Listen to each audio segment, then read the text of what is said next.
स्थापनार्थाय संभवामि युगे युगे।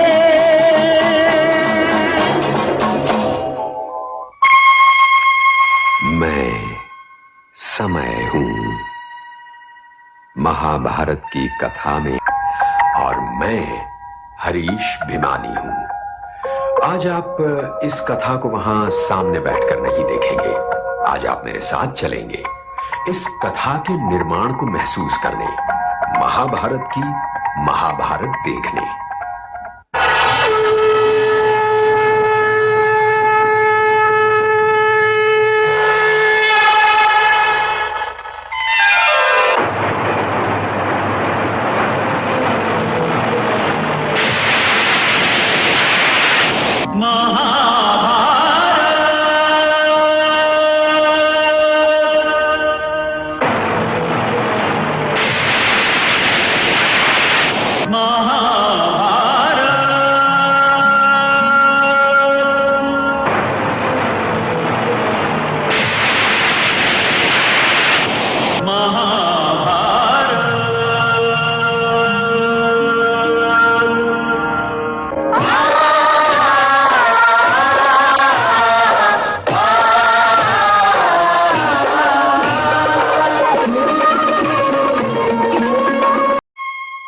बड़े पर्दे पर अपनी छाप छोड़ने के बाद इच्छा हुई एक बहुत पुराने सपने को साकार करने की, और अपने कर्म पर अटूट विश्वास रखते हुए उन्होंने उसका निर्माण आरंभ किया।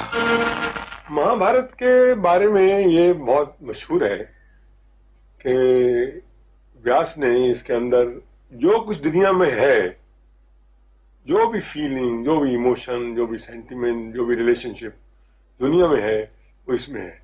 और कहा जाता है कि जो इसमें नहीं है वो कहीं नहीं। तो इसलिए इसकी जो स्टोरी है वो इतनी परफेक्ट है कि गजब की स्टोरी है कि हर प्रोड्यूसर कभी ना कभी अपनी जिंदगी में सोचता है कि मैं महाभारत बनाऊं। मैंने भी कभी सोचा कि महाभारत बनाऊं। बहुत डिफिकल्ट सब्जेक्ट, बहुत ही मुश्किल है, मगर फिर भी ये ख्याल आया कि चैलेंज ले लो, कभी बनाओ। मगर ये था कि इतनी बड़ा सब्जेक्ट जो है ये 3 घंटे की फिल्म में बन नहीं सकता। अगर सब्जेक्ट को बनाना पड़ेगा तो इसको लंबा होना चाहिए, और लंबा होने के लिए एक ही तीर, एक ही मीडियम रह जाता हमारे पास, वो है टीवी का। जहाँ महाभारत पर रिसर्च करने के लिए हमारा काम शुरू हुआ तो हमने महाभारत पर जितनी भी किताबें लिखी गई हैं वो जमा करने की कोशिश की। ओरिएंटल इंस्टीट्यूट जो है पूना में, भंडारकर साहब की, वहाँ गए, वहाँ कुछ लोगों से मुलाकात की। उन्होंने जो किताब छापी है, क्रिटिकल एडिशन जो हमारा बेसिक सोर्स रहा है, वो वहाँ से लाए। पी लाल हैं जिन्होंने 144 वॉल्यूम्स लिखी हैं महाभारत की, हर श्लोक का अंग्रेजी में तर्जुमा किया है, वो खरीद के लाए। और हिंदी, उर्दू की किताबें खरीदी, और भाषाओं में जो किताबें मिल सकती थी उन लोगों से कुछ सहायता ली, और उन सब में से खोज के उस शब्द को निकालने की कोशिश की जो आपके सामने प्रस्तुत किया गया है। हमारी डिपार्टमेंट में एक तो पंडित नरेंद्र शर्मा थे, सतीश भटनागर थे, डॉक्टर भाई। वैसे कोई महाभारत से कोई वास्ता नहीं था उस वक्त, किसी का भी नहीं था वास्ता उस वक्त। ढूंढ रहे थे किसको लिखवाएं, किससे लिखवाएं, और उस वक्त कोई डॉक्टर भाई के बारे में सोचना भी कोई मेरे ख्याल में मुमकिन नहीं था। तब यह बिल्कुल तय नहीं था कि मैं वो सीरियल लिखूंगा। हम डिस्कशन जब कर रहे थे तो पहले काम सबसे वो कि इतनी बड़ी सब्जेक्ट है, इसके साथ कोई नरेटर चाहिए। जो ओरिजिनल महाभारत है उसका तो नरेटर एक ऋषि है, और उसके पीछे जाइए तो श्री गणेश है। किसी ने कहा कि ऐसे करो भाई, दिलीप कुमार ने नरेशन नहीं किया आज तक कभी किसी का, why don't you sign take him, करें। किसी ने कहा कि साहब वो एनटी रामाराव को ले लो, क्योंकि वो आदमी जो है वो उसका एक सेंटली इमेज है, उसको ले। 4000 बरस ये जो पुरानी कहानी है इसको हम कंटेम्पोरेरी नहीं बना पाते।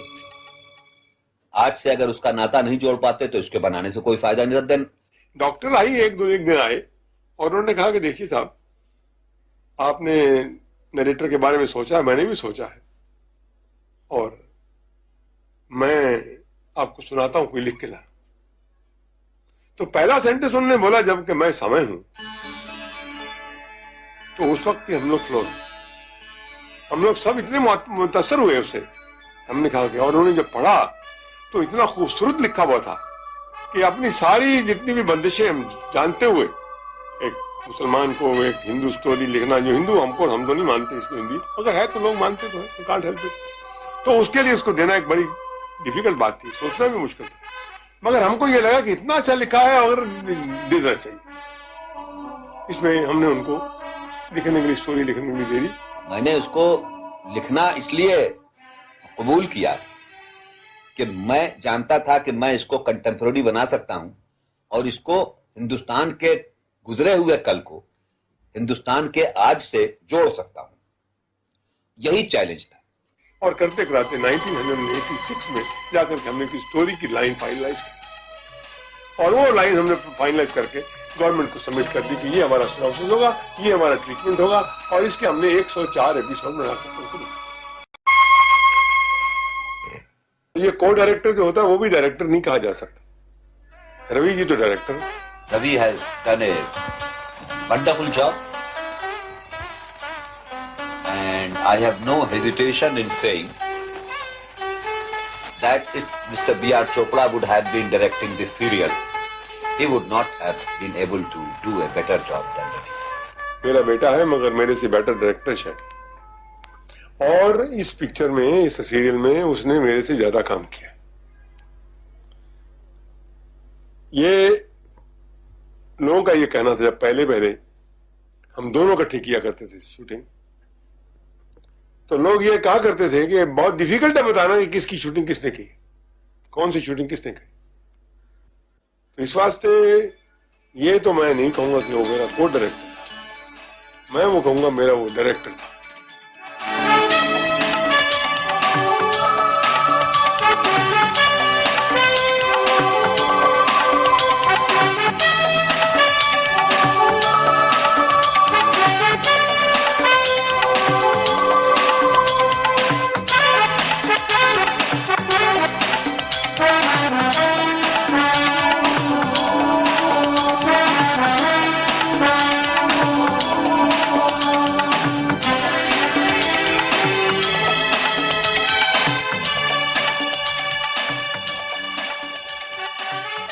biggest problem which was in front of us was getting the right character for the right role. Mahabharata, everybody has an idea about what Mahabharata is all about. You have picturized these characters, you've seen them in paintings, you've seen them in comic books. So you really know what each character is like. You know what Krishna is like, you know what Arjun is like. So you want the character to be close to what, you've had an image of him for so many years. So we first started off, we given ads in all the papers all over India. We had about 10,000 to 15,000 applicants. And we shortlisted them, brought them down to call a few for, personal interviews, and then came down to about 1,500 people whom we screen tested. As a casting director and production designer, मुझे स्वयं 8 महीने इस कार्य में लगे, यानी 8 महीने लगातार मैं नए लड़के लड़कियों का टेस्ट लेता रहा, वीडियो टेस्ट। ईमानदारी से बोलने की स्पर्धा रखी जाए तो उसमें भी अव्वल आऊंगा, और आज तुमसे पहली और अंतिम बार बोलूंगा, ईमानदारी से बोलूंगा। दुर्योधन सुनो, सुनो द्रोण सुनो, मैं तुम्हारा अश्वत्थामा। मैं किसी और के बारे में नहीं कह रही महाराज, क्योंकि ये अपमान हुआ है मेरा।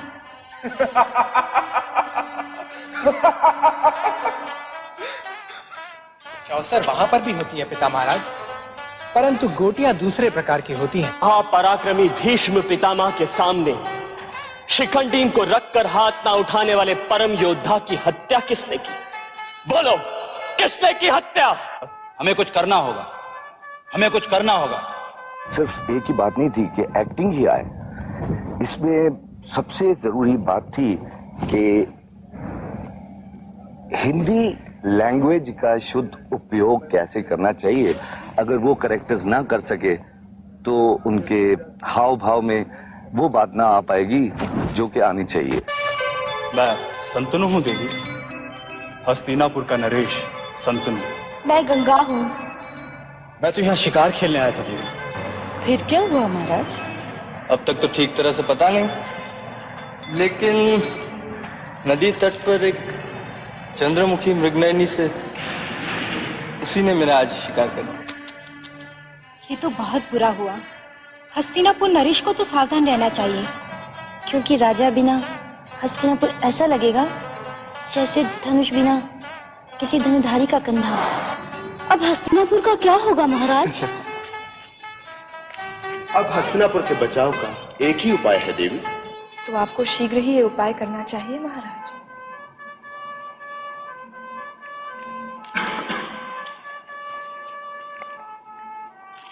ये तो तुम्हारे हाथ में है देवी। कैसे महाराज? यदि तुम हस्तिनापुर की पटरानी बनना स्वीकार कर लो तो शांतानु भी बच जाएगा और हस्तिनापुर भी। Normally, when you take a screen test, you're really looking for a lot of things, the acting ability of a person, you know, how he looks. Here we were looking for, you know, particular looks actually. We were looking for people who could look like our characters. We didn't really give as much importance to the acting part of it because, you know, you really ask a man in a limbo to sit down and start acting like somebody else. He doesn't know what he's talking about. He doesn't know what he's acting. He doesn't know the front of the character. He doesn't know the back of the character. So how's he going to act? You know, you really, if I was to ask anybody, okay, now you start acting like Bhishma Pitama, he wouldn't know what you're talking about. So it makes it very difficult for a man to enact that way. What we were really looking for was the look. Were they looking the role? I think the acting part of it is the job of the director. It's the director who really motivates a character to act. It's he who really makes his graph for him. So we looked at it basically, the screen test basically from the point of view of does the character look like the character we wanted him to be. हमने पुराने कलाकार इसलिए नहीं लिए जो कि बहुत बड़े आर्टिस्ट हैं, क्योंकि शायद हमारी पर्सनैलिटीज का और हमारी इंडिविजुअल्स का क्लैश इन स्टार्स के साथ हो जाता। हमने इसलिए ऑप्ट किया या इसीलिए हमने न्यू कमर्स को चुना ताकि जो कैरेक्टर वो पोर्ट्रे कर रहे हैं वो कैरेक्टर असलियत में वो ही लगे। दिलीप कुमार रहेगा चाहे आप उसको कुछ भी कर, तो उसकी प्रॉब्लम है। और हमको लगता था एक तो ये था और एक ये था कि 104 एपिसोड लेना है। आज 93 तो हम बनाई हैं कि इतने लंबा रास्ता एक बड़े आर्टिस्ट जो इतने जिनकी डेट्स बड़ी मुश्किल मिलती हैं उनके साथ तो जगह हो और ये बनेगा। तो हमने उस वक्त ये फैसला कर लिया कि इसमें से किसी भी नॉन आदमी को नहीं लेंगे एक्सेप्ट एक हमने वो लिया राज बब्बर को, जिसको एक दिन का काम। Something about Bharat, very conqueror, चक्रवर्ती राजा, सबसे पहला चक्रवर्ती राजा राम के बाद। तो एकदम डोमिनेटिंग पर्सनैलिटी चाहिए थी हमको। तो वो पर्सनैलिटी जब हमने देखी तो हमको लगा कि हम मिस्टर राज बब्बर में वो पर्सनैलिटी हमको दिखाई दी, हमने उसको ले लिया। उसके बरक्स हमको लगा कि एक बात शांतनु का कैरेक्टर के बारे में ये था कि वो एक रोमांटिक टाइप का, अपना बेटा 16-17 साल का होते हुए भी एक और लड़की से लव कर लिया उसको। तो उसका कैरेक्टर एक ऐसा लेना पड़ा हमको जो कि एक कैरेक्टर बिल्कुल बहुत ज्यादा डोमिनेटिव होने की जरूरत नहीं है, एक soft character.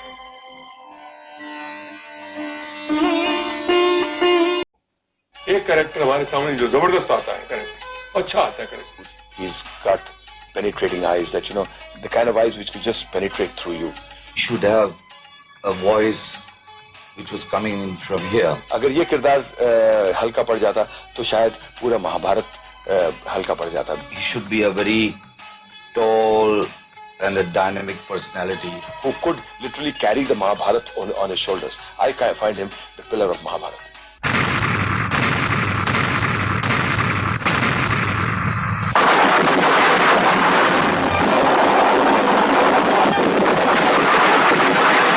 I feel really proud that I got this opportunity to play this I think, and this is one character I think which is unique, not only in Mahabharata. I think it is unique. I mean, if you take out all the epics of all the world, all over the world, I think this character is the most unique character. And I feel sometimes, you know, that this is my honor that God has chosen me to play this role. I was first offered Duryodhan's role, and, which I refused. I said I don't play I didn't feel like, I mean, the villains don't come from within myself. So, somehow it came. I wanted to play Arjun and Karn. My main interest was Arjun and Karn. Ultimately, I got Dronacharya too. I attended the Muhurt as Dronacharya. Mukesh Khanna के बारे में एक बड़ी interesting बात, how he really came into the picture. He first of all इसको लिया गया था, हमने लिया था द्रोणाचार्य के रोल के लिए. दरअसल पहले हमने इसको दुर्योधन भी ऑफर किया. जहां तक मेरा सवाल था, मुझे ये लगता था कि नहीं, ये कैरेक्टर दुर्योधन के लिए शायद उतना अच्छा नहीं होगा, ये शायद द्रोण के लिए अच्छा होगा, क्योंकि द्रोण भी एक ऐसा कैरेक्टर था जहां पे हमें एक इम्पोजिंग कैरेक्टर की जरूरत थी. एक ऐसा गुरु मात्र कैरेक्टर होना चाहिए जिसे हम गुरु मान सके. मैं उसे कहा मैं कि अंदर जाओ, मेकअप करो और तुम भीष्म बन के आ जाओ. बड़ा हैरान हुआ. मेकअप करके आया, मैंने उसका टेस्ट लिया, देखा तो लगा कि ये तो बहुत बढ़िया, और साथ हमने उसको ले लिया. I think destiny wanted me to play Bhishma. मैं फील करता हूँ कि भगवान ने उस पर तो मेहर करी, तो करी, हम पे भी मेहर करी, जो हमको वो डिसीजन ले लिया हमने किसको लेंगे इसका. Pratigya was a pillar of this whole Mahabharata, I would say. And Pratigya जो उसने ली थी कि मैं आजीवन ब्रह्मचारी रहूंगा, जीवन भर विवाह नहीं करूंगा, वंशहीन ही रहूंगा और वंशहीन ही मरूंगा. उस प्रतिज्ञा के बाद में जब उसके पिताश्री चिंतित होते हैं कि ठीक है तुम वंश आगे नहीं बढ़ाओगे, लेकिन जो मेरा पुत्र पैदा होगा वो शायद अगर सपोजिंग वो अनेबल रहा या वो इस राजगद्दी के लायक न रहा, तब क्या होगा. वो उसको फिर उस वक्त जो वो वचन देता है, वो वचन ही इसकी आस्था का बेस है. क्योंकि वो कहता है कि ठीक है, अगर आप चिंता करते हैं तो मैं आपको वो वचन देता हूं जो मैंने हस्तिनापुर को दिया, हस्तिनापुर वालों को दिया, कि इस राजगद्दी पर जो बैठेगा उसमें मैं अपने पिताश्री की छवि देखूंगा और उसकी सेवा करना आजीवन मेरा धर्म होगा ना. वो धर्म, वो उसकी एक आस्था का बीज है. सबसे पहले जब बीआर साहब ने वो हमारा इंटरव्यू हुआ था, उसमें एक कैसेट में उन्होंने हमको देख के कहा ही तो वेद व्यास रखते, क्योंकि मेरी अपनी असली दाढ़ी उस वक्त थी, अपने असली बाल थे, मुछें थी बड़ी बड़ी काफी, तो वो प्लस पॉइंट हो गया. और इन्होंने भीष्म पितामह का चयन कर लिया था, बाकी रह गया था वेद व्यास का दाढ़ी वालों में. तो मेरी अपनी असली दाढ़ी थी, तो उनका ये तो लगते ही देखने से ही लगते हैं, तो मुझे ज्यादा करने की जरूरत ही नहीं हुई. हाँ, एक सहज भाव जो होता है जिसमें कि एक्टिंग न के बराबर हो, एक्टिंग हो ही नहीं, ये भाव बराबर एक समदृष्टि वाली भावना को रखते हुए वो हमारे इस चरित्र को करने में सहायक हुई है. इवेंचुअली राही साहब ने एकदम हमने कहा कि जिस तरह की आपकी एक डेप्थ है आवाज में, जिस तरह का आपकी एक गंभीरता है आपके पूरे एटीट्यूड में, शायद कैरेक्टर में, तो ऐसा ही हमारा एक कैरेक्टर है विदुर, जिसके लिए हम we are yet to find a appropriate actor. I think you should go for that. Mahabharat उतना डिटेल में नहीं पढ़ा था जितना अब पढ़ा है. जाहिर है वो पढ़ना भी चाहिए था और पढ़ना भी पड़ा, नहीं तो जो रोल मैं कर रहा हूँ, जो किया है, उसके साथ जस्टिफिकेशन नहीं होती. इन लोगों ने प्लानिंग की तो उन्होंने मुझे बुलाया और स्क्रीन टेस्ट लिया, लेकिन स्क्रीन टेस्ट में भी जो इन्होंने मुझे लाइंस दी थी वो लाइंस मैंने नहीं बोली. मैंने अपनी तरफ से कुछ लाइंस प्रिपेयर की थी और ये लाइंस थी ययाति प्ले की, उसमें शर्मिष्ठा की कुछ लाइंस थी और बाय चांस वो जो लाइंस थी वो भी आंखों के ऊपर ही थी. तो मेरे ख्याल से वो लाइंस इनको इतनी इम्प्रेस कर गई होंगी कि उन्होंने सोचा होगा कि शायद ही गांधारी के रोल के लिए फिट हो. Dhritarashtra, because it all started when he wanted to be the king. As an actress तो अगर ये रोल मुझे दिया गया था, ऑफर जब किया गया था, अगर मैं इसको इतना लगता कि मैं अपना आप को एज एन एक्ट्रेस प्रूव नहीं कर पाऊंगी इस रोल में, तो मैं शायद मना भी कर देती कि मैं ये रोल नहीं करना चाहती हूँ.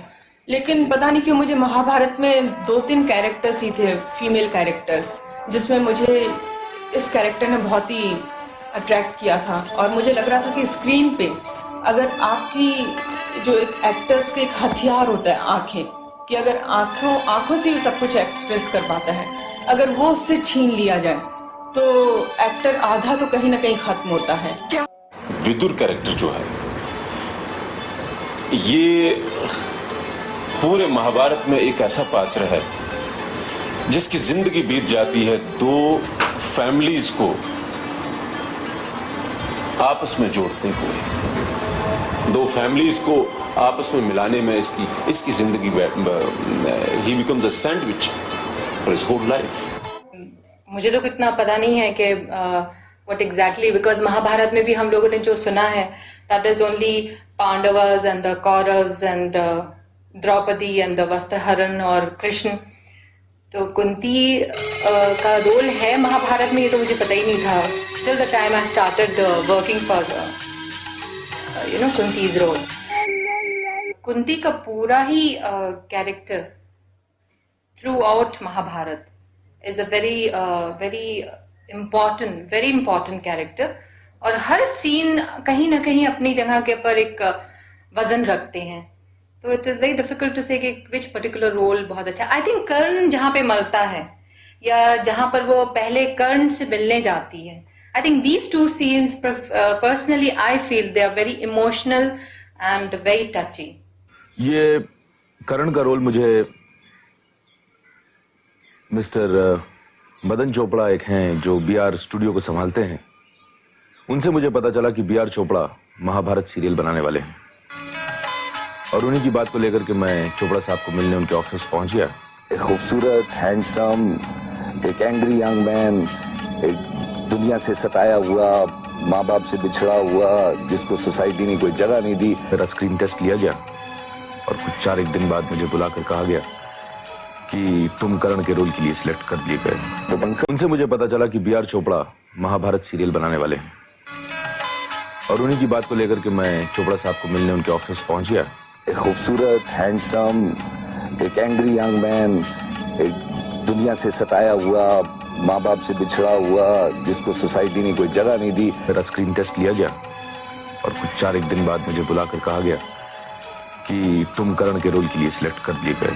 तो पंकज धीर तो बौखला गए, कहते हैं भाई ये कर्ण तो अच्छा कैरेक्टर नहीं है, मैं नहीं करूंगा। तो मैंने बहुत उन्हें समझाया कि भाई कर्ण बहुत अच्छा कैरेक्टर है। क्योंकि सही बात यह है कि कर्ण के बारे में मैं कुछ जानता नहीं था, ना ही महाभारत के बारे में। मुझे ये लगा कि अर्जुन और कृष्ण के अलावा इसमें और कोई रोल करने के लिए है ही नहीं।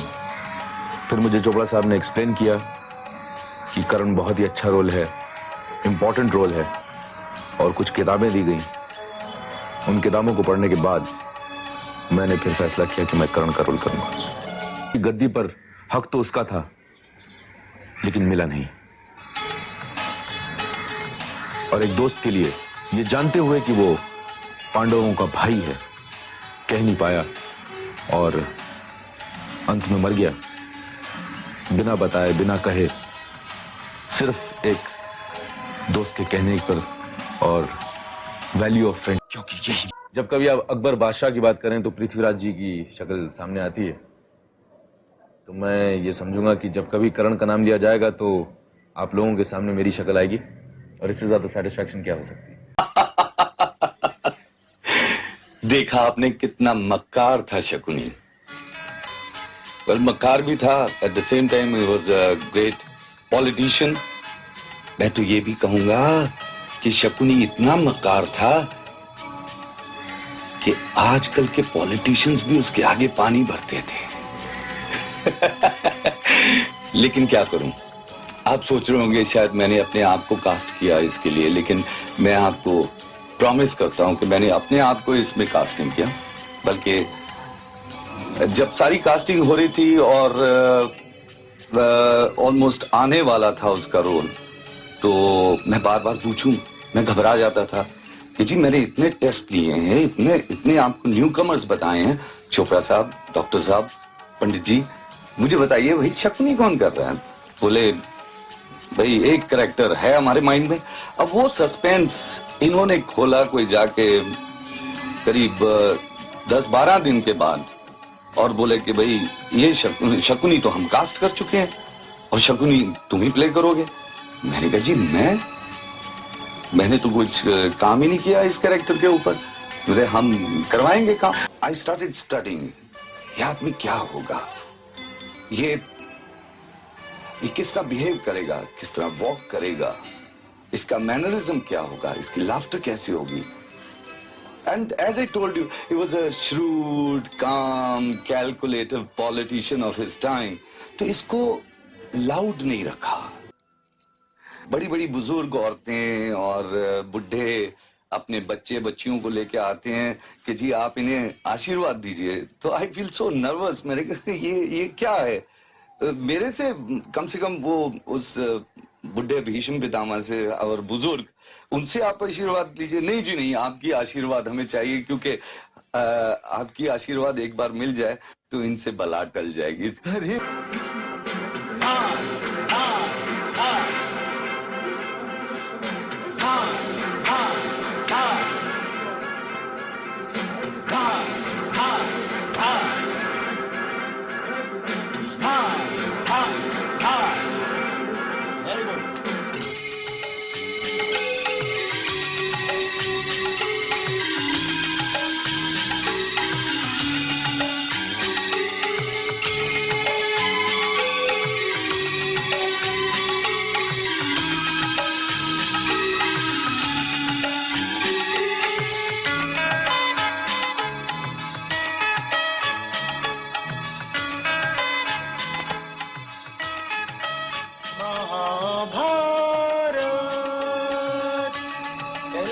पहला सर यही आया. सेकंड महाभारत.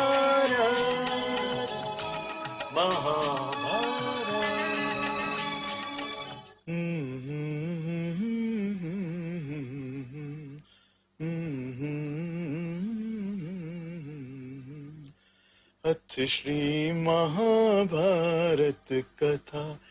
अथ श्री महाभारत कथा. महाभारत कथा. कथा है पुरुषार्थ की, ये स्वार्थ की परमार्थ की.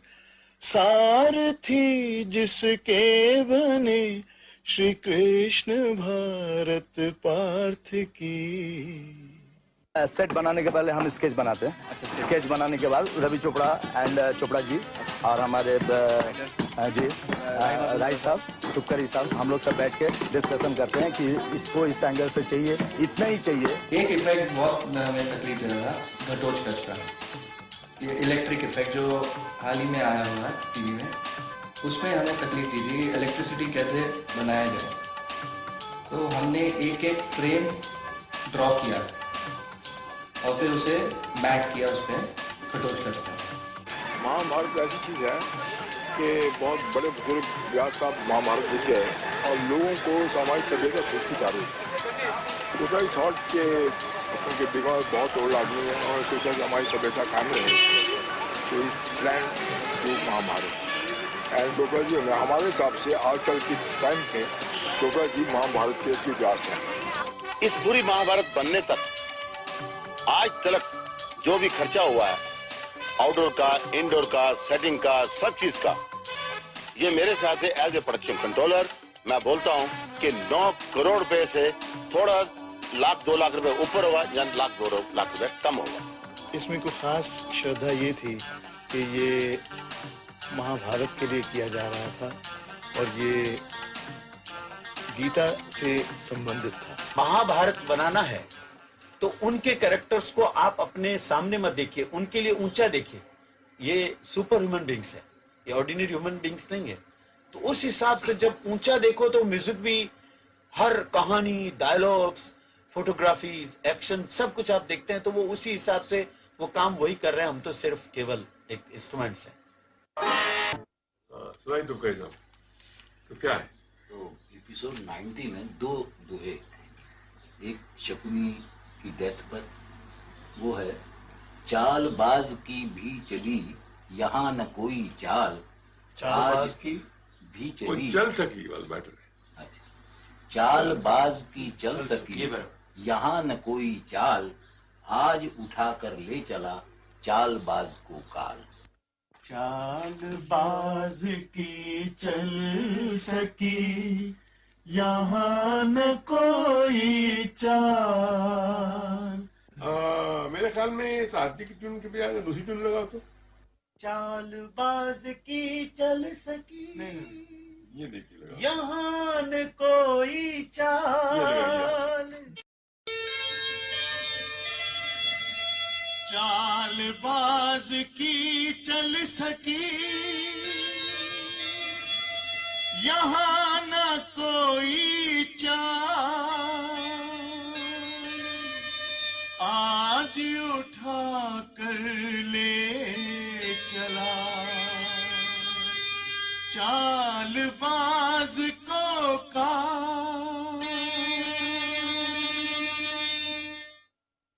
ये दिखाना था कि भीष्म जी के तीर आर पार हो गए और वो तीरों से वो लिटरली जमीन में गड़ गए और वो उन्हीं तीरों की शैया पे इतने दिन लेटे रहे। तो जाहिर है कि हम तीर तो आर पार कर नहीं सकते थे, तो हमने दो प्लेटें बनवाई, एक ऊपर और एक नीचे। जो नीचे प्लेट थी उसके नीचे हमने आधे एरोज, जो उसका एरो का नीचे का निचला हिस्सा होता है, तो उसको हमने लगवा दिया। तो और उनको उसके ऊपर लिटा देते थे और उनके कपड़ों के नीचे हम दूसरी एक प्लेट डालते थे जिसमें आयन के स्पाइक होते थे और उसमें हम एरो का ऊपर का हिस्सा डालते थे। तो लगता ये था क्योंकि आधा हिस्सा ऊपर और आधा हिस्सा नीचे, तो ये लगता था कि एरो इनके जिस्म के आर पार हो गया। और ये था क्योंकि जब वो लेटते थे तो घंटों ऐसे लेते रहते थे, तो ये बहुत इंपॉर्टेंट था कि ये ना लगे कि ये एक तो कंफर्टेबल हो और एक तो ये ना लगे कि ये पूरा फॉल्स है। अगर वो फॉल्स लगता तो शायद आपको ये फीलिंग नहीं होती कि उनमें किशन ने अर्जुन ने हर इंच में एरोज डाल दिए थे उनके बदन के हर इंच में। तो हमने ये जो प्लेट बनाई थी उसमें लिटरली हर इंच पे एरो की पोजीशन लगाई थी और हम वो एरोज वहां पे लगाते थे। उन्हें सिर्फ तैयार करते करते 3-3.5 घंटे लग जाते थे।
एक आदमी जो कि बिल्कुल फिरोशियस लगे, बिल्कुल माइंडलेस लगे, हार्टलेस लगे। I only thought of one Duryodhana, and that was Punita sir.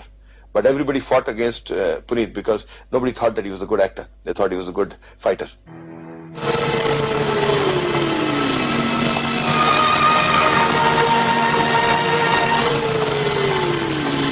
Duryodhan का रोल करने को मिला तो पहले मैंने महाभारत पढ़ा हुआ था, लेकिन स्पेशली जब मुझे भाई दुर्योधन का पात्र निभाना है, तो मुझे ये कैरेक्टर करने को मिला, तो मैंने थोड़ी रिसर्च और थोड़ी स्टडी की उस पात्र के बारे में, क्योंकि बहुत आवश्यक है, बहुत जरूरी है आप जो भी रोल करें उसके तहे दिल तक पहुंचने के लिए, to go absolutely to the grass root level, it is very important. तो मैंने अपना एक किताब है उरु भंगम, कवि भास ने आज से तकरीबन 2000 साल पहले लिखी थी, वो संस्कृत में काव्य फॉर्म में थी, तो मैंने उसको लाया, उसका जो हिंदी अनुवाद था मैंने पढ़ा, और वो जो उरुभंगम जो है वो दुर्योधन के दृष्टिकोण से पूरी महाभारत लिखी हुई है, तो मैंने उसको पढ़ा उससे मुझे दुर्योधन के बारे में पता चला कि वो क्या कैरेक्टर है। तो मैं जो समझता हूँ कि दुर्योधन भी एकदम नेगेटिव नहीं है।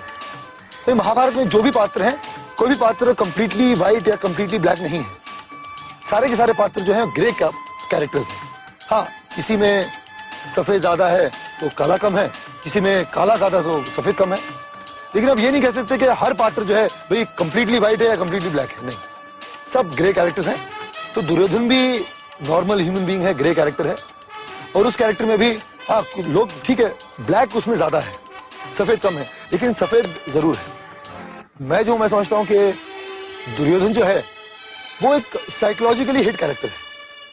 जो भाई देखिए, अगर छोटे से जब बच्चा पैदा होता है, उसके डीप इम्प्रिंट उसके माइंड में हो चुका है कि साहब ये जो हस्तिनापुर का सिंहासन है बेटा, ये तुम्हारा है, ये पांडवों का नहीं है, ये तुम्हारे पिता का था, क्योंकि वो नेत्रहीन थे, उनसे छीन लिया गया था और तुम्हारे अपना उनके छोटे भाई पांडु को दे दिया गया था।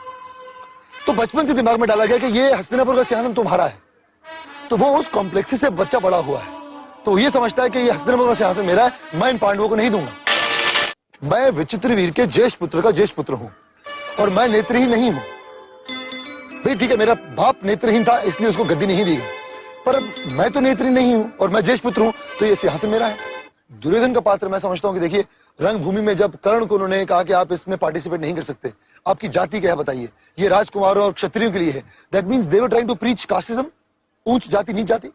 तो यहाँ पे Duryodhan I think Duryodhan is the one जिसने कर्ण को अंग देश का राजा बनाया, उसको साथ दिया। इसका मतलब Duryodhan is not a villain, he was सही, दुर्योधन बिल्कुल सही था, बाकी सारे गलत थे। वही अपना द्रौपदी के स्वयंवर में जब कर्ण ने धनुष उठा लिया और उस पर प्रत्यंचा चढ़ाने लगा, तो द्रौपदी ने कहा कि भाई मेरी वरमाला किसी सूत पुत्र के लिए नहीं है। What are they trying to prove? कि कास्टिज्म अगेन, ऊंच जाति नीच जाति, that means they were wrong there. तो मैं समझता हूं कि there are certain places where Duryodhan is absolutely right. सबसे पहले he is an obstinate kid, very dogmatic about his opinions.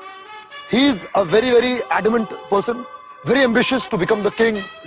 Lust for glory is there, very power hungry, then very jealous. He's got hatred in him. See, he's got all these emotions. Then दोस्त के लिए friendship है उसकी, solid friendship उसके लिए, कि दोस्त के लिए जान देने को तैयार है, बट पांडवों को वो सुई की नोक जितनी भूमि भी नहीं देगा। तो देखिए कितने सारे शेड्स है, कॉम्प्लेक्स कैरेक्टर है। अच्छा, he is a human being, वो अपने दोस्त के पास रोता भी है जाके। दुनिया के सामने पहाड़ जैसा पात्र है, लेकिन कर्ण के सामने he is like a small human being.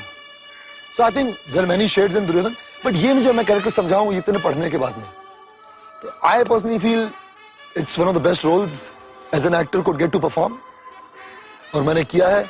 उम्मीद है कि लोगों को पसंद आया, लोगों को अच्छा लगा। समय किसी के साथ भी बिताओ तो एक फैमिली फीलिंग हो जाती है। हम तो ये कहते हैं कि भाई हम महाभारत का एक बहुत बड़ा परिवार थे। तो बुरा तो लगेगा कि इतने 1.5-2 साल तक हम लोगों ने साथ में काम किया, बट इन अ वे हर अच्छी चीज को तो खत्म होना ही है। ये एक ही बार बनने वाली फिल्म है, एक ही बार बनने वाला प्रोजेक्ट। मेरे हिसाब से वर्ल्ड की इससे बेटर स्टोरी कोई नहीं। महाभारत से काफी कुछ मिला है जो कि फिल्मों में आपको नहीं मिल सकता। मुझे बिल्कुल अच्छा नहीं लग रहा कि ये महाभारत खत्म हो रहा है। It has given me lot of confidence, strength. जो मजा, आनंद, सुख, सेटिस्फैक्शन जो महाभारत करने से मिला है, वो शायद ही कोई काम करने से मिला। It has given us a star status. It's one of the best roles as an actor could get to perform. I think it was the most beautiful experience. This role has definitely given me certain amount of confidence to accept challenging roles. ये shot Mahabharat में मेरा आखिरी shot है।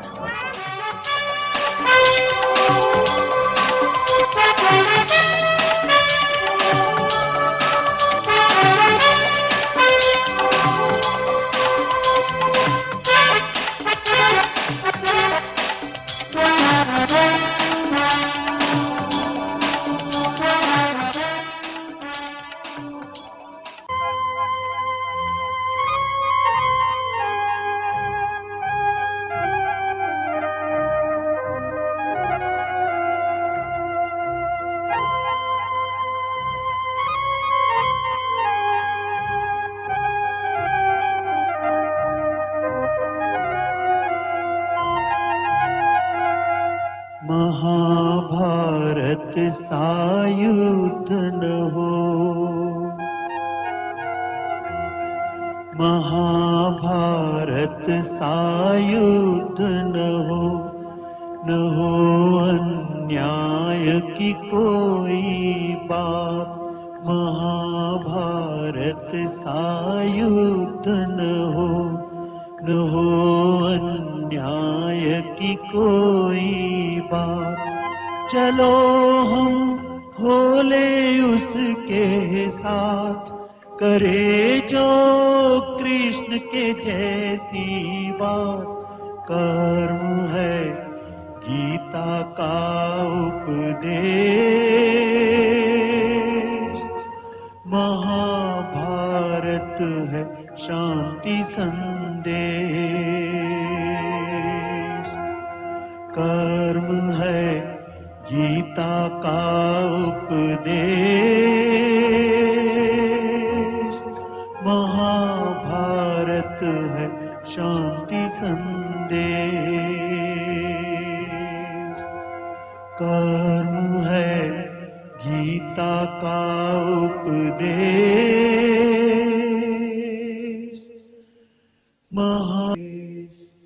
ये महाभारत देखने से हमारे अंदर जो वेस्टर्न कल्चर जो पूरे तरह से भरते जा रहा था, उससे लगता है कि थोड़ा सा गर्ल्स या बॉयज जो अभी के जनरेशन के हैं वो थोड़े इस अपने भारतीय संस्कृति को समझना चाह रहे हैं। इस महान युग के बारे में हम कभी कभी अपने माँ बाप, दादा दादी या बुजुर्गों से सुना करते थे। मैं B.R. चोपड़ा साहब को दाद देता हूँ कि ये कहानी हमारा महाभारत, हमारा वो महान युग जिसके बारे में हम बहुत कुछ जानने के इच्छुक थे, जिम्मेदारी उन्होंने खुद संभाल ली। एंटरटेनिंग भी है, उसमें शिक्षा भी है, बच्चों के लिए भी है, बड़ों के लिए भी है, सबके लिए उसमें कुछ ना कुछ है। मैं वेट करते रहती हूँ, जल्दी जल्दी अपना काम खत्म करके 9:15 तक टीवी के सामने बैठ जाती हूँ। महाभारत की तारीफ करना ऐसा होगा जैसे दिए को रोशनी दिखाना। अगर मैं इसकी तारीफ करूंगा तो ये जरूर है कि मैं अपने आप को रिपीट करूंगा। मैं और मेरी बेटी देखते हैं, हम उसमें बहुत रियलिटी महसूस करते हैं। वो तो डर के मारे किचन रूम में चली जाती है मेरी बेटी। वो युद्ध जब शुरू रहता है ना, तभी उसको लगता है सचमुच युद्ध हो रहा है। महाभारत तो सब लोग जानते ही हैं कहानी क्या है, लेकिन फिर भी जो कुछ चीज हम लोग शायद नहीं जानते थे वो भी जानने को मिला इसमें। और मैं सोचती हूँ अभी आगे आने वाले जनरेशन्स के लिए महाभारत चोपड़ा जी ने जो बनाया है, this will be like a book for them for years to come. Mahabharat सिर्फ रिलीजन के बेस पर ही नहीं बनाई गई, बल्कि हम इसे एक एजुकेशनल के नज़र से भी देख सकते हैं और एंटरटेनमेंट भी था। हमारे जैसे एक्टर भी जो दो दो शिफ्ट करते थे, संडे को महाभारत के लिए वक्त बचाते थे। एक क्यूरियोसिटी रहती थी हमेशा। जब कभी मैंने संडे मॉर्निंग को किसी के साथ अपॉइंटमेंट रखनी चाहिए तो मुझे एक ही पैटर्न आंसर मिलता था कि महाभारत के बाद ही मिल सकते, उससे पहले नहीं। महाभारत में जितने भी कलाकारों ने काम किया है, उन लोगों ने अपना अपना कैरेक्टर्स बहुत ही खूबसूरत ढंग से पेश किया है और बहुत अच्छे भी लगे। खासकर भीष्म जी, कुंती, द्रौपदी, कृष्णा, मुझे तो बहुत अच्छे लगे लोग। टेक्निकली भी कुछ सीक्वेंसेस बहुत खूबसूरत थे, बहुत अच्छे थे। इसमें से एक दो सीक्वेंसेस के बारे में मैं ज़रूर मेंशन करना चाहूँगा, जैसे कि वो वस्त्रहरण का जो सीक्वेंस था वो टेक्निकली बहुत खूबसूरत था, और गीता का उपदेश। अगर ये महाभारत फिर से बने उन 5-6 कैरेक्टर्स में से कोई भी कैरेक्टर मुझे मिल जाए तो मैं उसे करना अपनी खुशनसीबी समझूंगा। मेरे ख्याल से आज के अवाम के लिए इससे बड़ा सबक शायद ही सीखने का मौका मिले। शायद ही कोई एपिसोड्स मैंने मिस किए होंगे और अब शायद मिस करूंगी ज्यादा। जो कुछ है संसार में, जो कुछ है संसार इसी कथा में कह दिया वेद व्यास ने सार।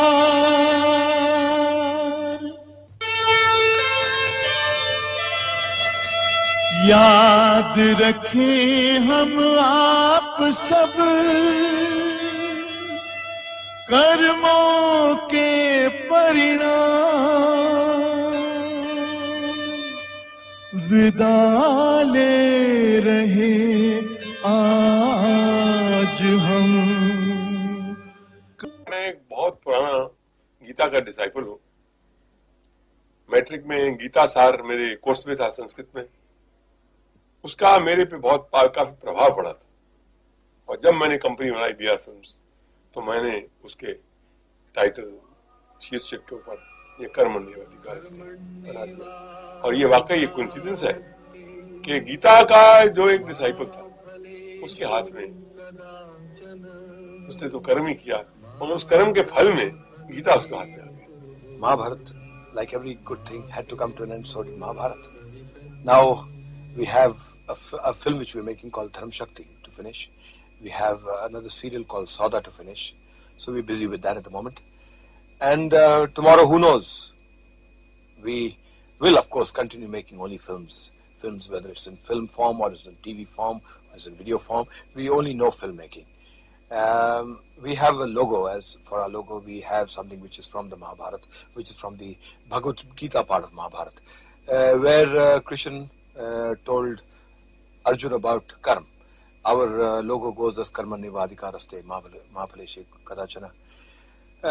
This couplet in Mahabharata talks about karma, and we genuinely believe in it. We believe that it is our duty to do karma, and as far as the phal is concerned, we leave it to him. Thank you.